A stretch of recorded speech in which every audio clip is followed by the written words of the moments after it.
परिषद पंचायत समितीच्या निवडणुकीच्या निमित्ताने दोन्ही उमेदवार जिल्हा परिषदचे अक्षताताई मांडे आणि पानसरे आणि पंचायत समितीचे उमेदवार सचिन दादा गोलब हे आपल्याकडे आतापर्यंत मला वाटतं 5वी-6वी त्यांची राऊंड असेल, पण अधिकृतपणे अक्षताताई ते मला वाटतं आता 7वी-8वी वेळा असेल. त्यांच्या चेहऱ्यावरचा आत्ताचा जो आनंद आणि चेहऱ्यावरची तेजी ती का आहे तर त्यांना दादांसारखा आशीर्वाद मिळाला, त्यांचं पाठबळ मिळालं. आणि दादांच्या बाबतीत सांगायचं म्हटलं तर दादा एखाद्याच्या पाठीवर जेव्हा डोक्यावर हात ठेवतात ते मनापासून ठेवतात आणि ताईला त्याचा अनुभव आता आलेला असेल.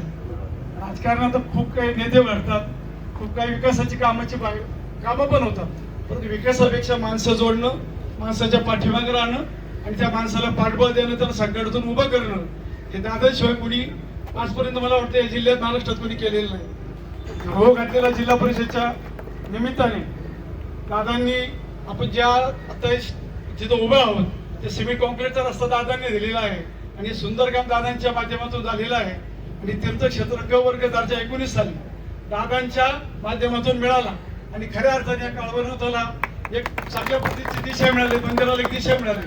आणि हे दादांचं उपकार किंवा दादांचं दिलेले हे काम आमचे खामंडीकर कधीही विसरणार नाहीत. आणि दादांच्या पाठीशी विधानसभेला तर सर्व होतेच, एक दिलाने होते. आणि दादांच्या हे दोन्ही उमेदवारांच्या पाठीशी सर्व खामंडी ग्रामस्थ राहणार आहेत, याबद्दल काही काळजी व्यक्त करायची गरज नाही. मी दादांना अजून एक विनंती करतो, हे देवस्थान आता जिल्ह्यामध्ये महाराष्ट्रामध्ये काय असतंय आणि या एवढं देखणं पण याची जागरूकता हे एवढ्या प्रमाणात मोठ्या होत आहे. एक विनंती करतो का आम्हाला कमीत कमी या 5-6 महिन्यामध्ये ब वर्ग दर्जा मिळवून द्यावा. म्हणजे ब वर्ग मिळाला तर अजून आमचा खूप काही कामे होतील. एकच काम आहे, एवढं एकच काम करा. धन्यवाद. आणि